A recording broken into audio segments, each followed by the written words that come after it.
నమో భగవతే వాసుదేవాయ. వైశాఖ మహాపురాణం 12వ అధ్యాయం.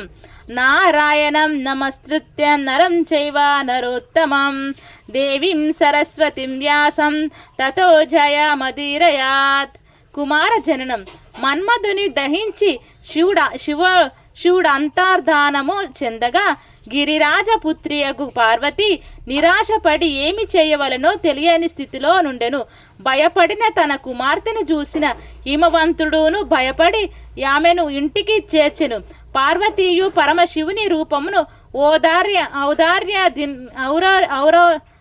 ఔదార్యాది గుణములను చూసి నాకితడే భర్త కావాలని తలచెను. తన తలపు తీరుటకై గంగా తీరమున తపమాపరింప నిర్ణయించెను. తండ్రి ఆత్మీయులు సుకుమారివైన నీకు తపం వలదని వారించెను. ఆమె మానలేదు. పార్వతీ గంగా తీరము చేరి మహాలింగ స్వరూపము ఏర్పరచి నిరాహారి అయి జటాధారిణి అయి కొన్ని వేల సంవత్సరములు పరమశివునికై తపమాచరించెను. శివుడు పార్వతిని పరీక్షింపగోరి బ్రహ్మచారి వేషం వచ్చెను. ఆమె శివుని భర్తగా పొందుటకై తపము చేయుచున్నట్లు తెలుసుకొని శివుని పరిహాసించెను, నిందించెను. ఆయనను ఆమెకు శివునిపై గల దృఢానురాగం నెరిగి ప్రత్యక్షమై వరమును కోరుకొమ్మనెను. పార్వతి శివుని భర్తగా కోరెను. శివుడును ఆమె కోరిక వరమునిచ్చి యంతర్ధానము నొందెను. శివుడు సప్త ఋషులను తలచెను. శివుడు తలచినంతనే సప్త ఋషులు నమస్కరించుచు వచ్చి శివుని ఎదుట నిలిచిరి. శివుడు మీరు నాకై కన్యనిమ్మని హిమవంతుని అడుగుమని చెప్పెను. సప్త ఋషులు శివుని యజ్ఞను శిరసావహించి తమ కాంతలచే దిక్కులను ప్రకాశింపజేయుచు ఆకాశ మార్గమున హిమవంతుని కడకేగిరి. హిమవంతుడును వారికెదురు వెళ్ళి నమస్కరించి గృహములోనికి తీసుకొని వచ్చి పూజించెను. వారిని సుఖాసీనులు గావించి మీరు నా ఇంటికి వచ్చుటంచే నేను ధన్యుడనైతిని. మీ వంటి తపోధనులు నా ఇంటికి వచ్చుట నా తపఫలం, పుణ్య ప్రయోజనం కల మహాత్ములకు మీకు నా వలన కాదగిన కార్యము యాజ్ఞాపించుడని ప్రార్థించెను. అప్పుడు సప్త ఋషులు నీవు మాటలాడిన మాటలు యుక్తములై ఉన్నవి. మా రాకకు గల కారణమును వినుము. దక్ష ప్రజాపతి కుమార్తె సతీదేవి యజ్ఞశాలలో శరీరం త్యాగం చేసి నీ కుమార్తె పార్వతీగా జన్మించినది. ఆమెకు తగిన వరుడు శివుడు తప్ప మరి ఎవరూను ముల్లోకములందును లేరు. ఆమె ఆనందమును కోరు. నీవామెను పరమశివునికిచ్చి వివాహం చేయవలెను. వేల కొలది పూర్వజన్మలయందు నీవు చేసిన తపం ఇప్పటికీ నీకిట్లు ఫలించినది అని పలికెను. హిమవంతుడును సప్త ఋషుల మాటలను విని నా కుమార్తె నారచీరలను గట్టి గంగా తీరమున శివుని భర్తగా కోరి తపమాచరించుచున్నది. పరమశివుని వివాహమాడుట ఆమెకు మాకు నిష్టమే. నేను నా కుమార్తెని మహాత్ముడగు త్రినేత్రునికిచ్చి తిని మీరు పరమేశ్వరుని వద్దకు పోయి హిమవంతునిచే కుమార్తెయగు పార్వతి నీకు ఇయ్యబడినది అని చెప్పుడు. ఈ వివాహమునకు మీరే నిర్వహింపుడు అని సవినయముగా పరమానందంతో పలికెను. సప్త ఋషులు హిమవంతుని మాటలను విని శివుని వద్దకు వెళ్ళిరి. శివుడును హిమవంతుని మాటలను చెప్పిరి. లక్ష్మీదేవి మున్నగు దేవతాకాంతలు, విష్ణు మున్నగు దేవతలు, షణ్మతలు మునులు అందరూను శివపార్వతుల కళ్యాణ మహోత్సవమును జాడవిచ్చిరి. శివుడును దేవతా గణములను మునులను షణ్మాతలను పరవేశించుండగా వృషభ వాహన రౌడై వేద ఘోషతో బేరీ మృదంగ ప్రబృంది వ్యధ్యానాలతో బంధు పరివారములతో హిమవంతుని పట్టణముకు చేరును. హిమవంతుడు శుభగృహ నిరీక్షణమగు శుభలగ్నమున పార్వతిని శివునికిచ్చి వివాహం గావించెను.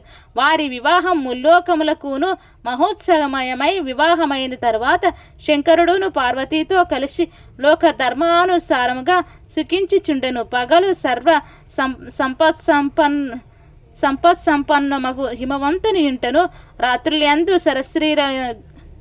శరస్తీరముల యందు పుష్ప ఫల సమృద్ధములను వనముల యందును మనోహరములకు పార్వతి పర్వత సీమల యందును శివపార్వతులు స్వేచ్ఛా విహారంతో సికించుచుండరి.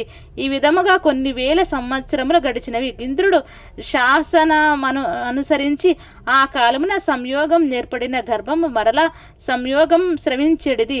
అందుచే శివుని కలయిక వలన పార్వతీదేవికి ఏర్పడిన గర్భము శివపార్వతుల పునఃసమాగమముచే పోయినది. ఈ విధముగా గర్భస్రావం జరుగుచుటే పార్వతీ గర్భము నిలుచుట లేదు. శివుని వలన పార్వతీకి కలిగిన గర్భం నిలువలేకపోవుటచే పార్వతీ గర్భమున పుట్టిన రుద్రపుత్రుని వల్ల తారకాసుర వినాశనం కెదురు చూచుచున్న దేవతలకు ఆశాభంగము నిరాశ కలిగి విచారమధికమాయను.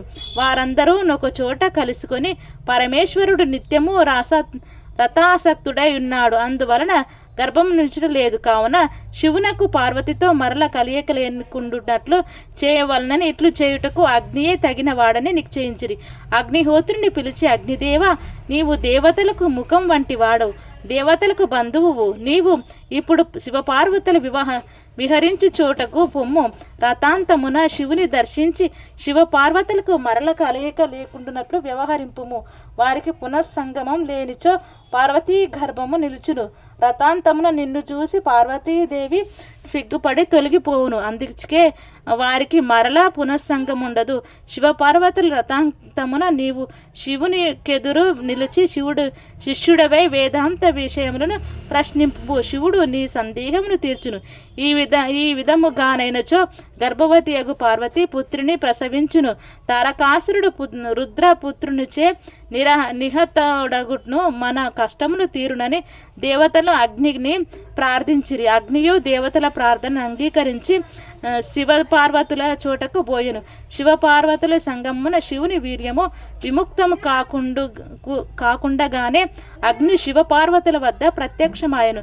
వస్త్రవిహీనై ఉన్న పార్వతి అగ్ని రాకండును గమనించి సిగ్గుపాటి బాధపడుచు చాటునకు పోయెను. శివుడును పార్వతి తన దగ్గర నుండి దూరముగా వెళ్ళుటచే అందుకు కారణమగు అగ్నిపై కోపించి మా సంగమనకు ఆటంకం చేసి వీర్య పతనమునకు స్థానము కాదగిన పార్వతి ఇచ్చట లేకుండుటకే నీవే కారణము. నా ఈ వీర్యమును నీవే భరింపుమని తపనోన్ముఖమైన తన వీర్యమును అగ్ని యందుంచెను. అగ్నియును దుర్భరమగు శివవీర్యమును భరింపలేక బాధపడుచు ఎట్లో దేవతల వద్దకు పోయి జరిగిన దానిని వారికి చెప్పెను. దేవతలను అగ్ని మాటలను విని శివ వీర్యము లభించినదని సంతోషమున ఆ వీర్యము నుండి సంతానం ఎట్లు కలుగునానని విచారణను పొందిరి. అగ్నిలోనున్న శివ వీర్యం పిండ రూపమును పెరుగుచుండెను. పురుషుడగు అగ్ని దానిని ప్రసవించుట ఎట్లు విచారపడెను. అగ్ని దేవతలను చేరి రక్షింపగోరను. దేవతలు విచారించి అగ్నితో కలిసి గంగా నది యొద్దకు పోయెను. ఆమెను బహు విధములుగా స్తుతించిరి. నీవు మా అందరికీ తల్లివి, అన్ని జగములకు అధిపతివి. దేవతల ప్రార్థనను అంగీకరించును. దేవతల అగ్నికి గర్భమున విడిపించుకొను మంత్రమును ఉపదేశించిరి. అగ్నియు దేవతలు చెప్పిన మంత్రబలమున తనలోనున్న వీర్యమును గంగా నదిలో నుంచెను.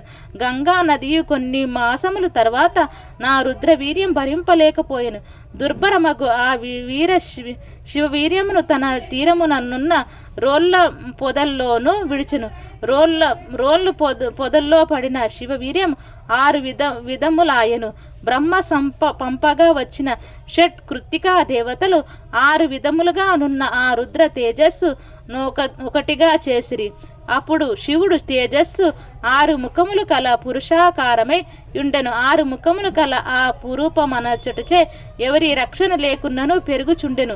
ఒకప్పుడు పార్వతీ పరమేశ్వరులు వృషభము నెక్కి శ్రీశైలమునకు పోవుచు ఆ ప్రాంతము చేరి అప్పుడు పార్వతీ స్థానమున నుండి క్షీరధారలు స్రవించినవి. పార్వతీయు తన స్థానముల నుండి నిష్కరమునుగా క్షీరసాగరం జరిగినందున ఆశ్చర్యపడి విశ్వాత్మక, నా స్థానముల నుండి క్షీరధారలిట్లు నిష్కరముగా స్రవించుటకు కారణమేమని అడిగాను. అప్పుడు శివుడు, పార్వతీ వినుము, పూర్వము మనము సంగమంలో నుండగా అగ్ని వచ్చెను. అప్పుడు నీవతనిని చూసి చాటునకు పోతివి. నేనును కోపించి తపనోన్ముఖమునై నా నా తేజమును అగ్ని అందుంచితిని. అగ్నియు దానిని భరింపలేక దేవతల సహకారమున గంగా నదిలో విడిచెను. గంగా నదియు నా తేజస్సును భరింపలేక రోళ్ల పొదలో విడిచెను. 6 విభాగములై ఆ తేజస్సును షట్ కృతికలు ఒకటిగా చేసిరి. అప్పుడు 6 ముఖములు కల పురుష రూపమాయను. ఆ పురుష రూపమున్న చోటకు మనము వచ్చితిమి. ఇతడు నీ పుత్రుడగు చేతనే నీ స్థానముల క్షీరమును స్రవించుటచే ఇతడే నీ పుత్రుడు, నా తేజస్సు వలన జన్మించినవాడు. ఇతడు శ్రీ మహావిష్ణువు సహా పరాక్రమశాలి. వీరిని నీవు రక్షించి పాలింపుము. వీని వలన నీకు మిక్కిలి ప్రఖ్యాతి వచ్చునని శివుడు పార్వతితో పలికెను. పార్వతీయు శివుని మాటలను విని ఆ బాలుని తన యుడినందుంచుకొని తన స్తవ్యమును వనకిచ్చెను. పరమశివుడు మాటలచే ఆ బాలుని యందు పుత్ర వాత్సల్యమును చూసిన పార్వతి వాని యందు పుత్ర స్నేహమునంది ఉండెను. ఈ విధముగా నా బాలుని తీసుకొని ఆమె కైలాసముకు వెళ్ళెను. పుత్రుని లాలించుచు ఆమె మిక్కిలి ఆనందమునందుచుండెను. రాజా, పరమాద్భుతమగు కుమార జననం నీకు వివరించి తిని దీనిని చదివినను వినినను పుత్ర పౌత్రాభివృద్ధి నందుదురు, సందేహం లేదు. మన్మధుడు తపస్వియగు శివునిపై బాణ ప్రయోగం చేసి వాని తపోదీక్షకు భంగం కలిగించి శివుని కోపమునకు దుఃఖము నందినను. మరుసటి జన్మయందు వైశాఖ వ్రతమును చేసి పూర్వం కంటే గొప్పవాడాయను. కావున వైశాఖ మాస వ్రతం అన్ని పాపములను పోగొట్టును మరియు వైధవ్యమును కలిగింపదు. స్త్రీలకు భర్త లేకపోవుటకు పురుషులకు భార్య లేకపోవుటకు వైధవ్యమని చెప్పవచ్చును. వైశాఖ వ్రతమును చేసి రతి దహింపబడిన మన్మధుని పొందినది. మన్మధుడును దగ్ధుడైనను వైశాఖ మహిమ వలన భార్యను పొందెను. వైశాఖ అను పదమ కుమారస్వామిని చెప్పును. వైశాఖ వ్రతమును విశాఖ జనన శ్రవణం పుణ్యప్రదం. ఈ శివుని కోపాగ్నికి గురి అయినను మన్మధుడు అనంగుడైనను ఏ వైశాఖ వ్రత మహిమ వలన సర్వోన్నతుడు సర్వోత్తముడు భార్యాద్వితీయుడు ఆయను. ఆ వైశాఖ వ్రతం నాచరింపని వానికి, వైశాఖ స్నానం చేయని వానికి, దానం చేయని వానికి వారెన్ని ధర్మములను ఆచరించినను వారెవరైనను కష్టపరంపరలందును ఏ ధర్మమును నాచరింపని వారైనను వైశాఖ వ్రతం నాచరించినచో వానికి అన్ని ధర్మములను ఆచరించినంత పుణ్యఫలం కలుగును. వైశాఖ పురాణం 12వ అధ్యాయం సంపూర్ణం.